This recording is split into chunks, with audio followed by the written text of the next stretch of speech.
Puji syukur mari sama-sama kita panjatkan kepada Allah Subhanahu wa taala, di mana hari ini Allah masih memberikan kekuatan, kesehatan, kesempatan kepada kita untuk bisa berhadir di Falah Banda Aceh untuk sama-sama kita mengikuti pengajian kitab Al-Faidul Akhbar.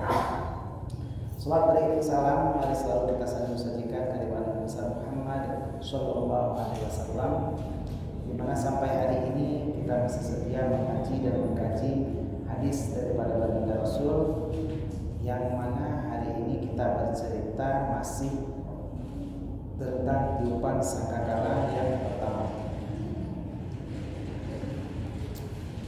Di akhir bab ini nantinya kita akan bercerita tentang bagaimana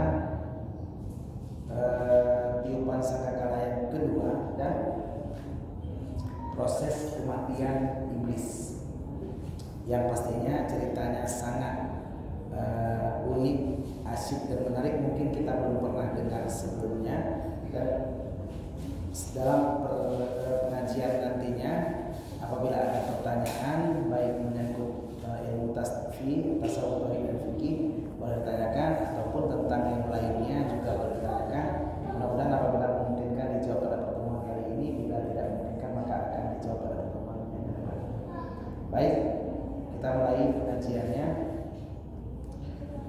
Cerita minggu yang lalu kita masih bercerita tentang tiupan yang pertama itu akan mengguncangkan dunia, membelah langit, membuat gunung-gunung berjalan, dan membuat air lautan pun naik ke darat.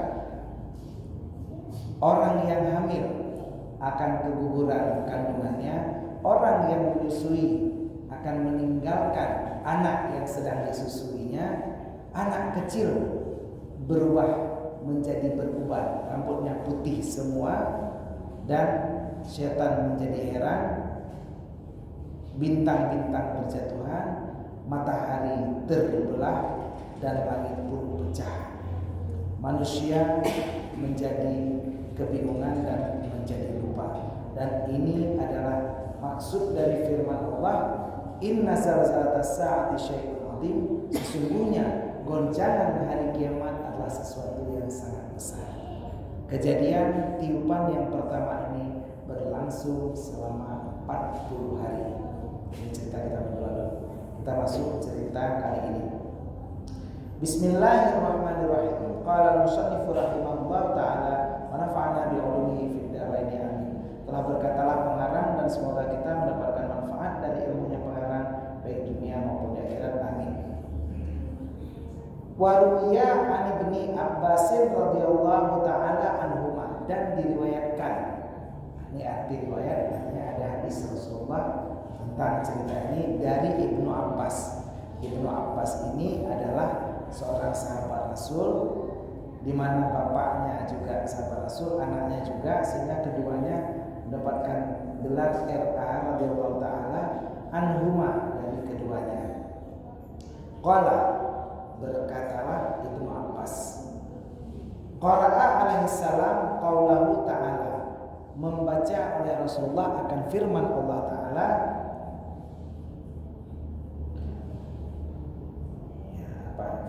ya ayyuhan nasu taqu rabbakum inna zalzalatas sa'ati syai'un 'adzim. Hai manusia, takutlah engkau akan Tuhanmu. Sesungguhnya goncangan hari kiamat itu adalah sesuatu yang sangat agung, yang sangat besar, yang sangat menakutkan. Qala, berkata Rasulullah dalam majlis, atadruna ayyu yaumin dzalika. Apakah kamu sekalian para sahabatku, kata Rasul, tahu enggak hari itu hari apa? Kenapa Allah berkata goncangannya sangat hebat, sangat keras, sangat dahsyat? Tahu enggak kamu itu hari apa? Lalu para sahabat menjawab, Allah wa rasuluhu a'lam. Allah dan Rasulnya yang lebih mengetahui. Qala, berkatalah Rasulullah alaihissalam, sallallahu alaihi wasallam, dzalikal yaumul ladzi yaqulu Allah ta'ala fihi li Adam alaihissalam. Hari itu adalah hari di mana Allah berkata kepada Nabi Adam, manusia pertama yang diciptakan dari nurnya Rasulullah, manusia pertama yang dijadikan nenek moyang kita. Allah pernah berkata kepada Nabi Adam, apa kata Allah? Qum, berdirilah engkau. Qum fi'il amar, qama yaqumu qiyaman, artinya berdiri. Fi'il amarnya qum, berdirilah engkau wahai Adam. Wa ba'ath min waladika ba'than nari, dan pilihlah dari anak cucumu siapa yang akan masuk neraka. Gak pernah dengar ya sebelumnya? Ini cerita yang unik karena mungkin kita belum pernah dengar sebelumnya. Nabi Adam diberikan kesempatan untuk memilih siapa di antara anak cucunya termasuk kita. Coba pilih siapa yang akan masuk neraka. Guru misalnya diberikan kesempatan, coba pilih siapa yang gak lulus UAN. Bupati diberikan kesempatan, coba pilih yang gak lulus PNS. Nabi Adam sebagai bapak moyangnya kita diberikan kesempatan untuk memilih siapa di antara kita yang masuk neraka. Lalu fayaqulu Adam alaihissalam, berkatalah Nabi Adam alaihissalam, kam min kulli alfin, berapa orang saya pilih dari 1000. Seandainya ini ada 1000 anak cucu saya, dari 1000 berapa orang yang saya pilih untuk masuk neraka?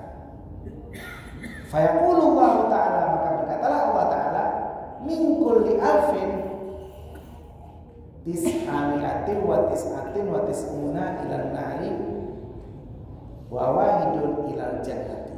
Dari 1999 masuk neraka dan 1 orang yang masuk syurga. Subhanallah, kita pernah dengar sebelumnya. Jumlah orang yang akan masuk neraka dari 1999. Dari 1000 orang hanya 1 yang masuk surga. Luar biasa. Anak cucu ada. Di manakah posisi kita? Akankah kita bisa menjadi yang satu-satunya daripada 1000 orang? Kita lanjutkan ceritanya. Fasyaqqa dzalika 'alal qaumi, maka beratlah hal ini di atas kaum. Nabi Adam mengeluh, Nabi Adam meminta kurang. Tapi ini sudah keputusan Allah. Rasulullah bercerita ini di depan para sahabatnya. Sahabatnya pun susah. Bagaimana ya Rasul? Apakah kami masuk golongan yang mana? Karena Rasulullah cuma menjamin 10 sahabatnya yang masuk surga, yang lain belum dijamin. Apakah kami juga akan masuk neraka? Karena dari 1000 1 yang masuk surga, dan ini sudah ketentuan Allah. Wa ghalaba alaihimul bukaa wal hasna, maka mereka pun dikerasi dengan menangis dan susah. Semua sahabat yang mendengar menangis, usuk-usuk, sedih, mengingat nasibnya.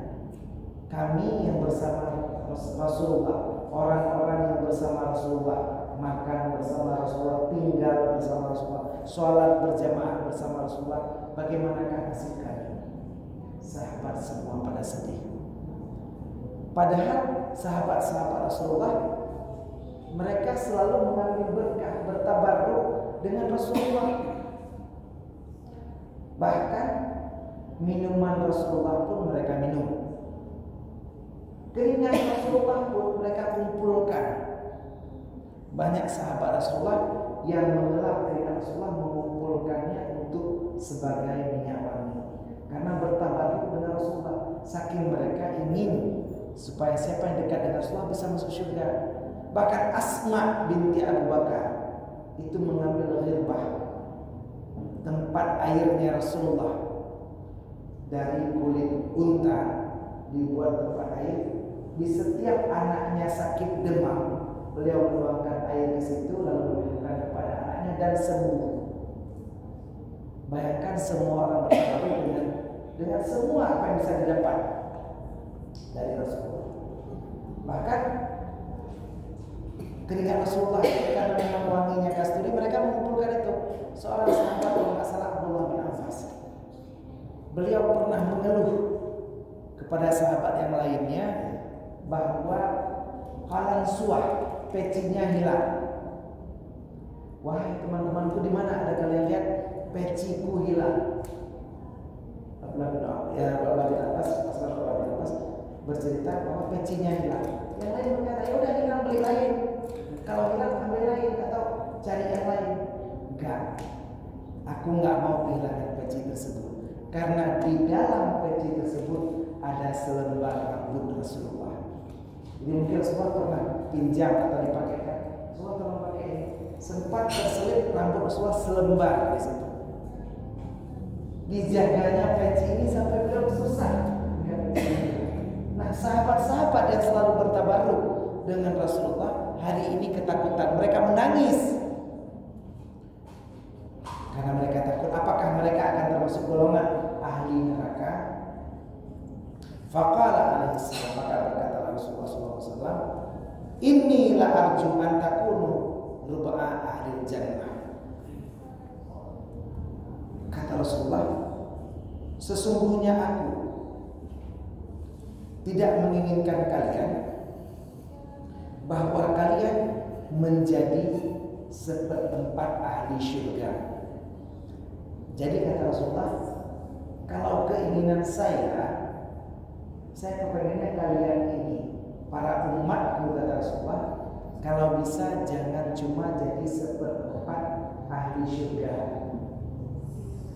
Artinya misalnya ahli syurga itu ada 4.000, kalau bisa kita jangan 1.000 saja yang masuk syurga. Itu kata Rasulullah. Lalu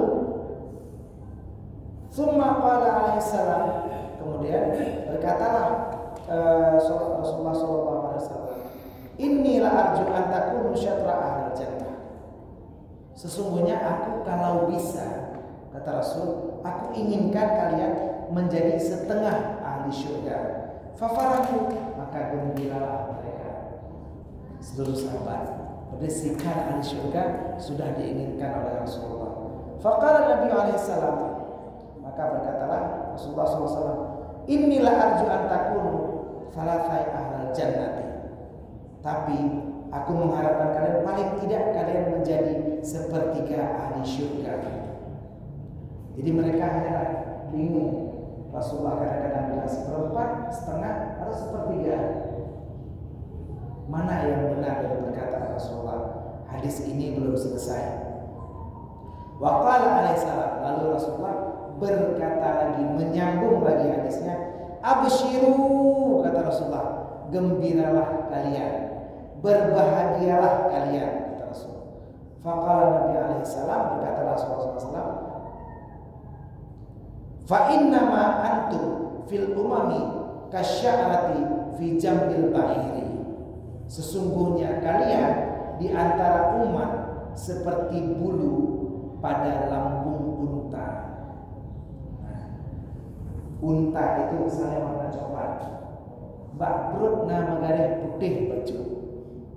Jadi unta itu bukan seperti zebra yang warnanya beda-beda, belang-belang. Unta itu bukan seperti sapi yang warnanya bisa dominan seperti sapi Australia, bisa dominan putih dan hitamnya. Tapi unta itu dominan satu warna. Ada warnanya di bagian perut yang berbeda. Misal warna coklat, di bagian perut itu ada warnanya putih. Jadi kata Rasulullah, kalian itu seperti bulu pada lambung unta. Innama antum juz'an wahidan min alfi juz'in. Sesungguhnya kalian adalah bagian yang satu dari 1.000 bagian. Jadi seandainya umat ini 1.000 bagian, kalian satu bagian yang masuk surga. Insya Allah dengan hadis ini artinya apa? Mayoritas umat Muhammad Sallallahu Alaihi Wasallam insya Allah masuk surga. Sallu ala Nabi, bersalawat kita kepada Rasulullah. Allahumma salli wa sallim ala sayyidina Muhammad. Luar biasa perjuangan Rasulullah. Dari 1.000 bagian anak cucu ada 999 bagian itu dominan umat yang lain. Dan alhamdulillah bahagia kita hadir lahir di Gede Aceh, hadir menjadi jamaah pengajian Masjid Al-Falah Gede Aceh. Kita jadi bagian dari umat Nabi Muhammad. Kalau seandainya kita lahir di masa Nabi Musa, kemungkinan kita roh dalam kawan saja Fir'aun yang lebih besar. Kalau kita hadir di zaman Nabi Nuh, mungkin kita termasuk untuk langkapai Nabi Nuh.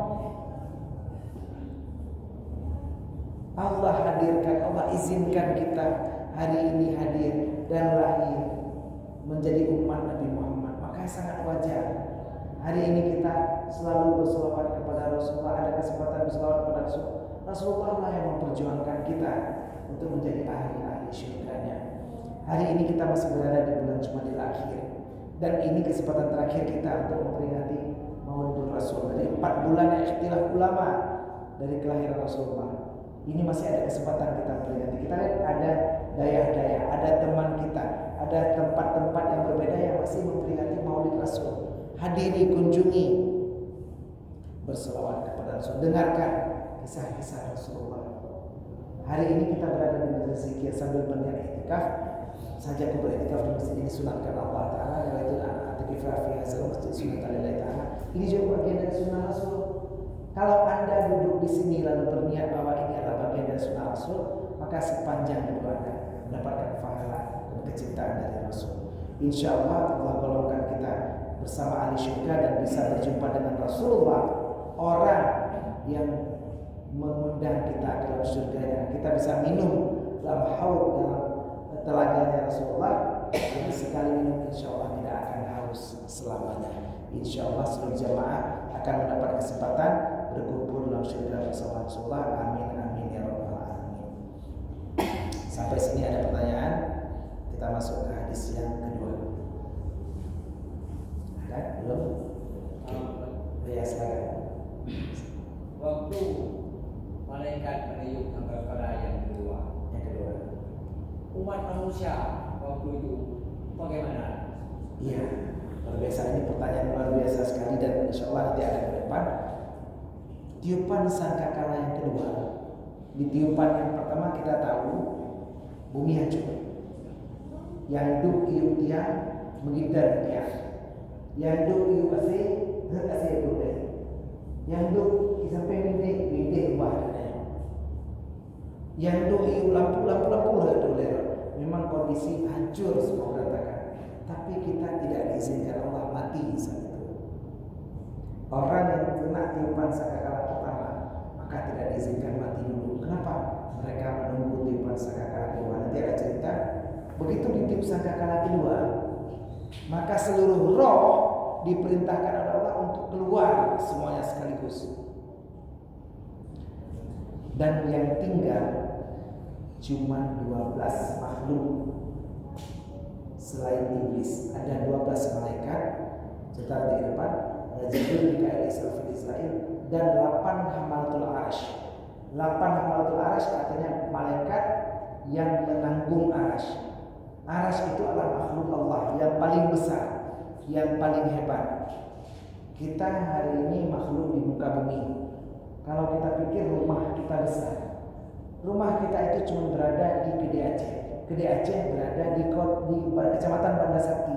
Kecamatan Banda Sakti berada di Kota Lusmai. Kota Lusmai berada di Provinsi Aceh. Provinsi Aceh berada di Pulau Sumatera. Pulau Sumatera berada di negara Indonesia. Negara Indonesia berada di benua Asia. Benua Asia hanyalah salah satu benua dataran dalam satu planet bumi. Mana rumah yang kita banggakan? Mana diri? Tingkat capaian Banda Sakti mana rumahnya mana diri? Selama ini kita bangga. Bumi bukan juga planet terbesar. Ada Merkurius, Venus, Pluto, Bumi, ada Jupiter, Uranus, Neptunus dalam galaksi tata surya kita dengan porosnya matahari. Tapi ini juga bukan lingkaran yang besar dalam alam semesta. Ada galaksi yang besar namanya galaksi Milky Way. Milky Way juga bukan satu galaksi. Ada galaksi terdekat Andromeda, dan banyak galaksi lainnya yang belum habis terjamah oleh ilmu pengetahuan manusia. Tapi ini hanyalah makhluk Allah yang kecil. Ada makhluknya yang paling besar, yaitu Arash. Duktah raya Arash yang pasti ada di galaksi yang ini. Arash itu ditanggung oleh 8 malaikat. Malaikat Hamalatul Arash. Dari pertama diciptakan, mereka menahan dengan punggungnya akan tiang Arash. Karena kan tidak ada pondasi. tidak ada tanah. Bahkan mana ada tanah sebesar itu lagi, kita sudah berada di alam semesta yang besar sekali. 8 malaikat ini malaikat penanggung arasy. 8 malaikat beserta 4 malaikat pilihan dan 1 iblis ini yang tidak mati. Setelah ditiup sangkakala kedua, barulah Allah perintahkan, setelah itu 12 masih tersisa, Allah perintahkan malaikat Israel untuk mencabut nyawa iblis. Nah, setelah tiupan sangkakala kedua itulah cerita nanti kita cerita ke depan, baru meninggal iblis dicabut nyawa. Seru kisah ke depan tentang gemelit malaikat bagi tiup iblis itu dicabut nyawa. Setelah iblis cabut nyawa baru habis nyawa ke-12 malaikat ini, yang terakhir adalah Israel. Jadi setelah tiupan sangkakala kedua, semua makhluk ini tercabut nyawanya otomatis, tidak lagi dicabut oleh malaikat Israel karena semua dipanggil oleh Allah. Jadi ke depan baru kita tahu ada orang, nanti cerita ke depan, yang sebenarnya tidak mati pada tiupan kedua, yaitu orang yang syahid. Orang yang syahid itu sebenarnya tidak mati. Jadi mereka tidak merasakan kematian, tapi mereka langsung pindah alam. Jadi tidak merasakan kematian. Jadi mereka tidak mati sampai kapanpun. Nah, nanti ada ceritanya sampai Rasulullah pun iri pada mereka. Kita ke depan. Memang luar biasa sekali perjalanan kita setelah tiupan sangkakala kedua. Nah, kenapa ini perlu kita pelajari, perlu kita pahami? Karena kita nggak tahu apakah anak cucu kita nantinya akan mengalami ini. Jadi alhamdulillah hari ini bersama kita sudah ada anak-anak yang kecil. Kita bangga ada anak-anak kecil yang hadir ke masjid. Selama ada anak-anak kecil, mereka ini yang jadi generasi penerus kita nantinya. Artinya masjid ini akan ada penghuninya 10 tahun lagi, 20 tahun lagi. Mereka inilah yang akan mengisi saf-saf ini. Mereka akan duduk di sini, mereka akan duduk di saf-saf kita. Ajak anak-anak kita, ajak ke masjid, ajak untuk sholat. Walaupun mereka ribut, tadi di luar mereka berdiri di luar, kejar-kejaran, lari-lari, tidak apa-apa. Ajak anak kecil.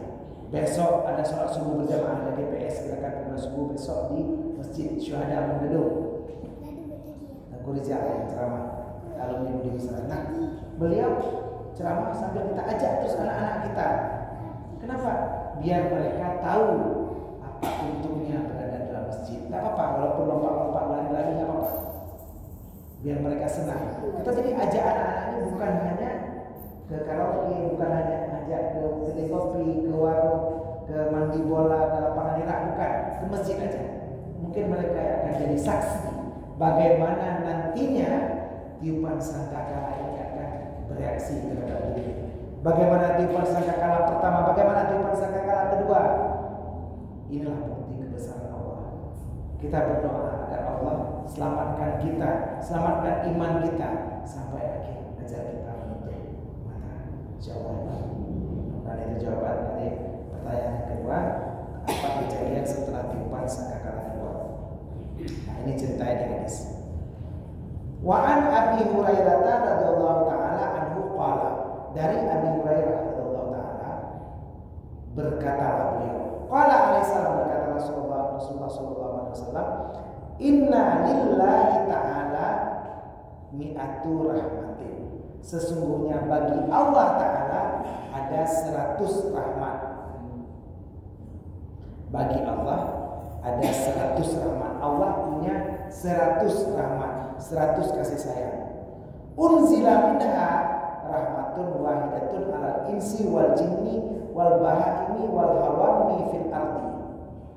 Allah turunkan dari 100 rahmat 1 rahmat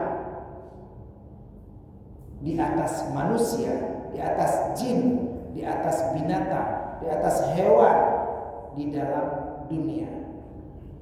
Fiha yata'atafuna wa biha yatarahamuna.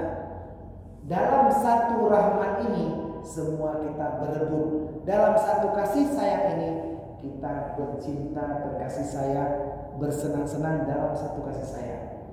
Orang tua sayang dengan anaknya, pria cinta kepada wanita, suami sayang kepada istri, ibu sayang kepada anaknya. Ini dengan satu rahmat, satu kasih sayang yang Allah turunkan ke dunia. Hanya satu. Di sini suami dan istri mungkin saling sayang, saling cinta, sehingga mereka selalu berdua bagaikan, ibarat kita bagaikan HP dengan casnya. Suami istri itu bagaikan HP dengan casnya, saling cocok. Artinya mungkin yang casnya USB cocok dengan HP USB, yang HP baru USB Type C mungkin cocok dengan USB Type C. Allah jadikan berpasang-pasangan, sudah ada pasangannya antara HP dan casnya. Sampai kadang-kadang muncul orang ketiga, suami yang selingkuh, istri yang selingkuh, yang tidak setia. Ada pasangan atau ada orang ketiga yang menjadi power bank, yang menjajakan, bisa pakai sebentar. Kalau lagi nggak ada istri bisa pakai power bank, lagi nggak ada cas bisa pakai power bank. Hati-hati orang ketiga, karena kita saling berkasih sayang ini dengan satu rahmat yang Allah turunkan. Wa dakharat tis'a wa tis'ina rahmatan